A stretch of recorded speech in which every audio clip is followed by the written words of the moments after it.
بسم اللہ الرحمن الرحیم۔ شرح صحیح مسلم کتاب الطہارہ باب 88۔ ناک میں طاق مرتبہ پانی ڈالنا اور طاق مرتبہ استنجا کرنا۔ حضرت ابو ہریرہ رضی اللہ تعالیٰ عنہ بیان کرتے ہیں کہ رسول اللہ صلی اللہ علیہ وسلم نے فرمایا کہ جو شخص استنجا کرے تو طاق مرتبہ کرے، یعنی 1، 3، 5 مرتبہ ہو۔ اس کے مقابلے میں جفت ہے، یعنی 2، 4 اور 6۔ اور جب تم میں سے کوئی شخص وضو کرے تو ناک میں پانی ڈال کر اس کو صاف کرے۔ حضرت ابو ہریرہ رضی اللہ تعالیٰ بیان کرتے ہیں کہ رسول اللہ صلی اللہ علیہ وسلم نے فرمایا جب تم میں سے کوئی شخص وضو کرے تو نتھنوں میں پانی ڈالے پھر ناک صاف کرے۔ حضرت ابو ہریرہ رضی اللہ تعالیٰ بیان کرتے ہیں کہ جو شخص وضو کرے تو ناک صاف کرے، اور جو شخص استنجا کرے تو طاق مرتبہ کرے۔ امام مسلم فرماتے ہیں کہ حضرت ابو ہریرہ رضی اللہ تعالیٰ عنہ اور حضرت ابو سعید خدری رضی اللہ تعالیٰ عنہ دونوں سے ایسی ہی ایک روایت منقول ہے۔ حضرت ابو ہریرہ رضی اللہ تعالیٰ عنہ بیان کرتے ہیں کہ رسول اللہ صلی اللہ علیہ وسلم نے فرمایا کہ جب تم میں سے کوئی شخص نیند سے بیدار ہو تو 3 بار ناک میں پانی ڈالے، کیونکہ شیطان اس کے نتھنوں میں رات گزارتا ہے۔ حضرت جابر بن عبداللہ رضی اللہ تعالیٰ عنہ بیان کرتے ہیں کہ رسول اللہ صلی اللہ علیہ وسلم نے فرمایا ہے کہ جب تم میں سے کوئی شخص استنجا کرے تو طاق مرتبہ کرے۔ علامہ نووی لکھتے ہیں حدیث نمبر 468 میں ہے جو شخص استنجا کرے تو طاق مرتبہ کرے۔ استحبار کا معنی ہے بول اور براز کے عمل کے بعد مطلوبہ مقام کو چھوٹے چھوٹے پتھروں سے صاف کرنا۔ علماء نے کہا ہے کہ استطابہ، استجمار اور استنجا کا معنی ہے بول اور براز کے محل کی تطہیر کرنا، لیکن استجماد کا لفظ پتھروں سے صاف کرنے کے ساتھ مخصوص ہے، اور استطابہ اور استنجا پانی اور پتھروں کے ساتھ صفائی کے لیے استعمال ہوتے ہیں۔ طاق مرتبہ استنجا کا معنی یہ ہے کہ 3، 5 یا اس سے زیادہ طاق مرتبہ استنجا کیا جائے۔ خلاصہ یہ ہے کہ صاف کرنا واجب ہے اور 3 مرتبہ استجمار کرنا مستحب ہے، یعنی جمہور کا مسلک ہے۔ اور اس کی دلیل یہ ہے کہ سنن ابو داؤد میں یہ حدیث ہے، رسول اللہ صلی اللہ علیہ وسلم نے فرمایا جس شخص نے استنجا کیا وہ طاق مرتبہ کرے۔ میں نے ایسا کر لیا اس نے اچھا کیا، جس نے ایسا کر لیا اس نے اچھا کیا، اور جس نے نہیں کیا اس پر کوئی حرج نہیں۔ حدیث نمبر 472 میں ہے جب تم میں سے کوئی شخص بیدار ہو تو 3 بار ناک میں پانی ڈالے، کیونکہ شیطان اس کے نتھنوں میں رات گزارتا ہے۔ علامہ نووی لکھتے ہیں شیطان کا نتھنوں میں رات گزارنا حقیقت پر بھی محمول ہو سکتا ہے، کیونکہ ناک جسم کے ان سوراخوں میں سے ایک ہے جن سے قلب تک پہنچا جا سکتا ہے، اور ناک کے سوراخوں میں کوئی بندش نہیں ہے۔ اور حدیث میں ہے کہ شیطان کسی بند چیز کو نہیں کھولتا، اس لیے جمائی لیتے وقت منہ کو ڈھانپنے کا حکم دیا گیا ہے۔ اور یہ بھی ہو سکتا ہے کہ اس سے استعارہ مراد ہو، کیونکہ ناک میں جو گرد و غبار اور رطوبت جمع ہوتی ہے وہ شیطان کے موافق ہے۔ باب 89، وضو میں مکمل پیروں کے دھونے کا وجوب۔ حضرت عائشہ صدیقہ رضی اللہ تعالیٰ عنہ ام المومنین نے اپنے بھائی عبد الرحمن بن ابی بکر کو رضی اللہ تعالیٰ عنہ کو وضو کرتے ہوئے دیکھا تو کہا اے عبد الرحمن اچھی طرح مکمل وضو کرو، کیونکہ رسول اللہ صلی اللہ علیہ وسلم نے فرمایا ہے خشک ایڑیوں کے لیے جہنم کا عذاب ہے۔ امام مسلم فرماتے ہیں ایک اور سند کے ساتھ بھی ایسی ہی روایت منقول ہے۔ موری کے آزاد کردہ غلام سالم بیان کرتے ہیں کہ میں اور عبد الرحمن بن ابی بکر سعد بن ابی وقاص رضی اللہ تعالیٰ عنہ کے جنازے میں جا رہے تھے۔ ہم حضرت عائشہ صدیقہ رضی اللہ تعالیٰ عنہ ام المومنین کے حجرے کے پاس سے گزرے تو آپ رضی اللہ تعالیٰ عنہ نے ہمیں رسول اللہ صلی اللہ علیہ وسلم کی یہ حدیث سنائی۔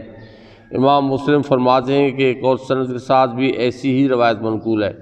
حضرت عبداللہ بن عمر رضی اللہ تعالیٰ عنہ بیان کرتے ہیں کہ ہم رسول اللہ صلی اللہ علیہ وسلم کے ساتھ مکہ سے مدینہ جا رہے تھے۔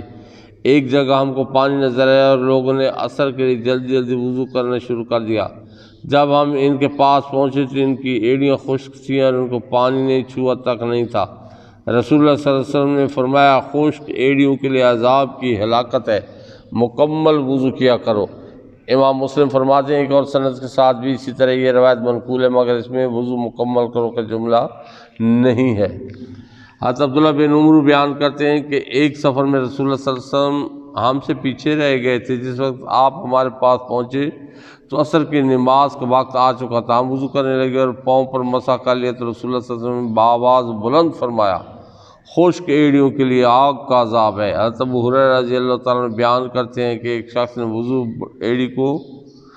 میں ایڑی کو نہیں دھویا تھا۔ رسول اللہ صلی اللہ علیہ وسلم نے اس کو دیکھ کر فرمایا خشک ایڑیوں کے لیے جہنم کا عذاب ہے۔ حضرت ابو ہریرہ رضی اللہ تعالیٰ عنہ بیان کرتے ہیں کہ لوگ ایک برتن سے پانی لے کر وضو کر رہے تھے، انہوں نے ان لوگوں سے کہا پورا وضو کیا کرو، کیونکہ رسول اللہ صلی اللہ علیہ وسلم نے فرمایا خشک ایڑیوں کے لیے جہنم کا عذاب ہے۔ حضرت ابو ہریرہ رضی اللہ تعالیٰ عنہ بیان کرتے ہیں کہ رسول اللہ صلی اللہ علیہ وسلم نے فرمایا خشک ایڑیوں پر جہنم کا عذاب ہے۔ وضو میں پیروں کے دھونے کے متعلق اہل قبلہ کے مذاہب۔ حدیث نمبر 474 میں ہے خشک ایڑیوں کے لیے دوزخ کا عذاب ہے۔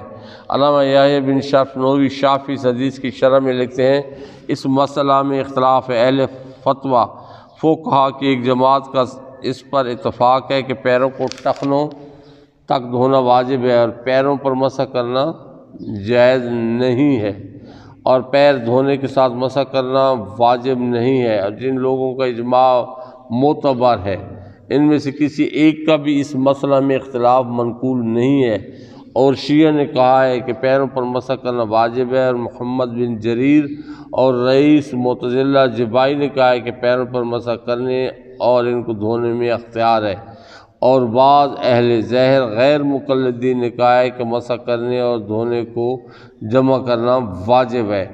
وضو میں پیروں پر مسح کرنے کے متعلق علماء شیعہ کے دلائل۔ علامہ یحییٰ بن شرف نووی لکھتے ہیں جو لوگ پیروں پر مسح کرنے کے قائل ہیں انہوں نے قرآن مجید میں زیر کی قرات سے استدلال کیے ہے۔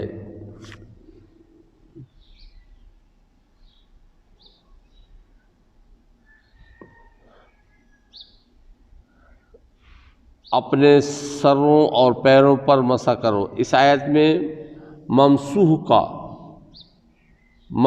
پر عطف ہے۔ وضو کے اعضاء 4 ہیں، 2 اعضاء کو دھویا جاتا ہے اور 2 پر مسح کیا جاتا ہے۔ مسح کے قائلین حسب ذیل روایات سے بھی استدلال کرتے ہیں۔ حضرت انس رضی اللہ تعالیٰ عنہ کی یہ روایت پہنچی کہ حجاج نے خطبہ میں کہا ہے کہ اللہ تعالیٰ نے چہروں، ہاتھوں اور پیروں کو دھونے کا حکم دیا ہے۔ حضرت انس نے کہا اللہ تعالیٰ نے سچ فرمایا اور حجاج نے جھوٹ بولا۔ پھر انہوں نے پڑھا وَامْسَحُوا بِرُؤُوسِكُمْ وَأَرْجُلِكُمْ، اپنے سروں اور پیروں پر مسح کرو۔ نمبر 2 حضرت ابن عباس رضی اللہ تعالیٰ عنہما بیان کرتے ہیں کہ وضو میں 2 چیزوں کو دھونا ہے اور 2 پر مسح کرنا ہے۔ نمبر 3 حضرت ابن عباس رضی اللہ تعالیٰ عنہما بیان کرتے ہیں کہ اللہ تعالیٰ نے مسح کرنے کا حکم دیا ہے، لوگ اس کا انکار کر کے دھوتے ہیں۔ نمبر 4 حضرت رفاع رضی اللہ تعالیٰ عنہ بیان کرتے ہیں کہ ایک شخص نے اچھی طرح نماز نہیں پڑھی تو نبی پاک صلی اللہ علیہ وسلم سے فرمایا جب تک تم میں سے کوئی شخص اس طرح مکمل وضو نہیں کرے گا جس طرح اللہ تعالیٰ نے وضو کرنے کا حکم دیا ہے، اس وقت اس کی نماز مکمل نہیں ہوگی۔ وہ اپنے چہرے اور ہاتھوں کو دھوئے اور اپنے سر اور پیروں پر مسح کرے۔ حضرت علی رضی اللہ تعالیٰ سے روایت ہے کہ انہوں نے وضو کیا تو انہوں نے ایک چلو میں پانی لے کر اپنے دائیں پیر پر چھڑکا جس میں ان کی جوتی تھی، پھر انہوں نے اس پر مسح کیا، پھر دوسرے پیر پر یہی عمل کیا۔ قرآن مجید کی آیت مذکورہ میں جر کی قرآت اور احادیث مذکورہ کے علاوہ شیعہ علماء ایک عقلی دلیل سے بھی استدلال کرتے ہیں۔ جو اعضاء وضو میں دھوئے جاتے ہیں تیمم میں ان پر مسح کیا جاتا ہے، اور جن اعضاء پر وضو میں مسح کیا جاتا ہے تیمم میں ان کو ترک کر دیا جاتا ہے۔ اگر وضو میں پیروں کو دھونا اصل ہوتا تو تیمم میں پیروں پر مسح کیا جاتا، اور جب کہ تیمم میں پیروں کو ترک کر دیا جاتا ہے تو معلوم ہوا کہ وضو میں پیروں پر مسح کرنا اصل ہے۔ آیت وضو میں قرات جر سے علماء شیعہ کے استدلال کے جوابات۔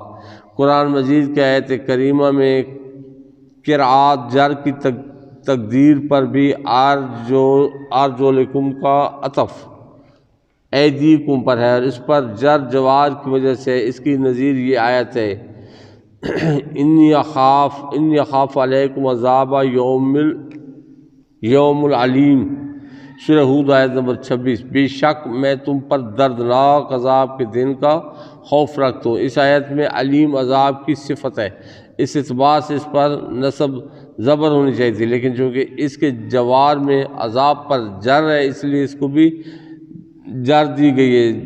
اس کو جر جوار کہتے ہیں۔ اسی طرح ارجلکم کا عطف وجوہکم اور ایدیکم پر ہے، اور اس وجہ اس پر نصب ہونی چاہیے تھی، لیکن اس کے جوار میں برؤوسکم چونکہ مجرور ہے اس لیے اس کو بھی جر دی گئی، لہٰذا یہ جر جوار ہے۔ دوسرا جواب یہ ہے کہ ارجلکم کا عطف برؤوسکم پر ہے، اور اس سے پہلے وامسحوا مقدر ہے، لیکن وامسحوا برؤوسکم مسح کا معنی مکی کی مراد ہے، یعنی گیلا ہاتھ پھیرنا، اور وامسحوا بارجلکم میں مسح کا مجازی معنی مراد ہے، یعنی دھونا۔ اہل عرب کہتے ہیں مسح المطہر الارض، بارش نے زمین کو دھو ڈالا، سو مسح مجازاً دھونے کے معنی میں بھی مستعمل ہے، اور یہاں یہی مراد ہے۔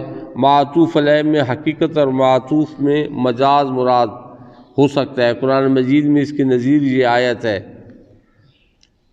یا ایھا الذین آمنوا لا تقربوا الصلاۃ وانتم سکارى حتى تعلموا ما تقولون ولا جنبا عابری سبیلا حتى تغتسلوا، سورہ نساء آیت 43۔ اے ایمان والو، نشے کی حالت میں نماز کے قریب نہ جو حتیٰ کہ تم یہ سمجھنے لگو کہ تم کیا کہہ رہے ہو، اور نہ جنابت کی حالت میں مسجد کے قریب جو حتیٰ کہ تم غسل کر لو، الآیا کہ تم نے مسجد میں صرف رستہ عبور کرنا ہو۔ اس آیت میں ولا جنبا کا عطف ولا تقربوا الصلاۃ پر ہے، اس سے پہلے بھی ولا تقربوا الصلاۃ مقدر ہے، لیکن معطوف علیہ میں الصلاۃ کا معنی حقیقت المراد ہے، یعنی نماز، اور معطوف میں الصلاۃ کا معنی مجازاً مراد ہے، یعنی مسجد اور محل صلاۃ۔ اسی طرح آیت وضو میں وامسحوا برؤوسکم میں مسح کا حقیقی معنی مراد ہے، اور وامسحوا بارجلکم میں مسح کا مجازی معنی مراد ہے، یعنی دھونا۔ تیسرا جواب یہ ہے کہ ارجلکم اور ارجلکم دو متواتر قرأتیں ہیں، اور جس طرح قرآن مجید کی آیات میں باہم تعارض نہیں، اسی طرح قرآن مجید کی قرأت میں بھی باہم تعارض نہیں ہے۔ اور ارجلکم کا معنی ہے پیروں کو دھونا، اور ارجلکم کا معنی ہے پیروں پر مسح کرنا۔ اسی طرح ارجلکم کی قرأت اس حال پر معمول ہے جب وضو کرنے والے نے موزے نہ پہنے ہوں، اور ارجلکم کی قرأت اس حال پر محمول ہے جب اس نے موزے پہنے ہوں، یعنی جب موزے پہنے ہوں تو پیروں پر مسح کر لو، اور جب موزے نہ پہنے ہوں تو پیروں کو دھو لو۔ اس طرح ان دونوں قرأتوں میں کوئی تعارض نہیں رہے گا۔ آگے بھی ابھی تک اس کی علماء شیعہ کی پیش کردہ روایات کے جوابات، پیروں کے دھونے کے ثبوت میں احادیث اور آثار کا بیان، یہ ساری لمبی تفصیل ہے انشاءاللہ باقی آئندہ وما علینا الا البلاغ المبین۔